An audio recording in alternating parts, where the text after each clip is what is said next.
ভয়ঙ্কর বন্যা, চারিদিকে শুধু জল আর জল।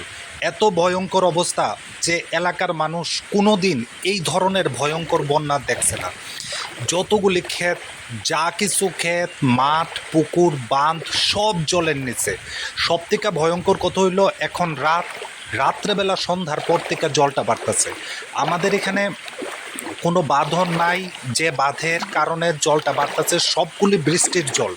তেলিয়ামুড়া মহকুমাতে চাকমাঘাটের একটা বাঁধ আছে, তত বড় বাঁধ না, সেই বাঁধটাতে জল ছাড়ার ফলে তো জল জমছে, কিন্তু সবথেকে বড় কথা হয়েছে জল অসংখ্য হারে বৃষ্টি হইতেছে।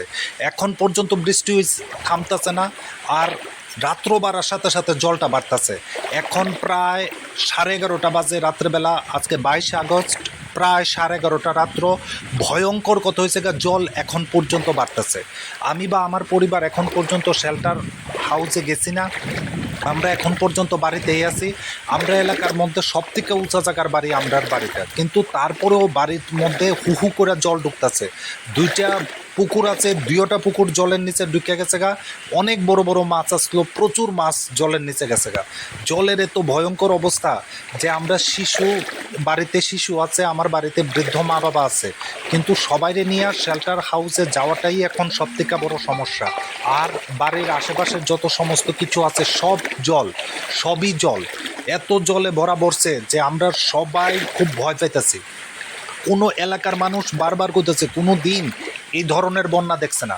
1983-তে একটা বন্যা হয়েছিল, বড় বন্যা, কিন্তু এত বড় বন্যা না।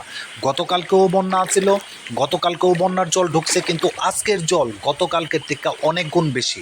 এখন প্রায় 11:30 বাজে, এখন পর্যন্ত জল ঢুকতেছে, এখন পর্যন্ত জল বাড়তেছে। আমরা কল্যাণপুর এলাকাতে বসবাস করি, ত্রিপুরা রাজ্যের খোয়াই জেলার তেলিয়ামুড়া মহকুমার কল্যাণপুর ব্লক অঞ্চলে আমরা বসবাস করি। ভয়ঙ্কর খারাপ অবস্থা এই জায়গাগুলিতে। বৃষ্টির জলের বন্যা এত ভয়ঙ্কর আকার নিচ্ছে, সমস্ত সবজি শেষ। ইভেন যতগুলি ধান নছিল, এই যা কিছু আপনারা দেখতেছেন সব কিছু তো ধান ক্ষেত, আজকে 2 দিন ধরে সব জলের নিচে। মানে ভবিষ্যতে কয়েকদিনের মধ্যে একটা ভয়ঙ্কর খাদ্য সংকট তৈরি হইতে চাইতেছে। আমাদের তো সমস্ত কিছুই শেষ, সব কিছু জলের নিচে। শুধু আমাদের না, আমাদের এলাকার যত চাষি ভাইয়েরা আছে সবারই অবস্থা।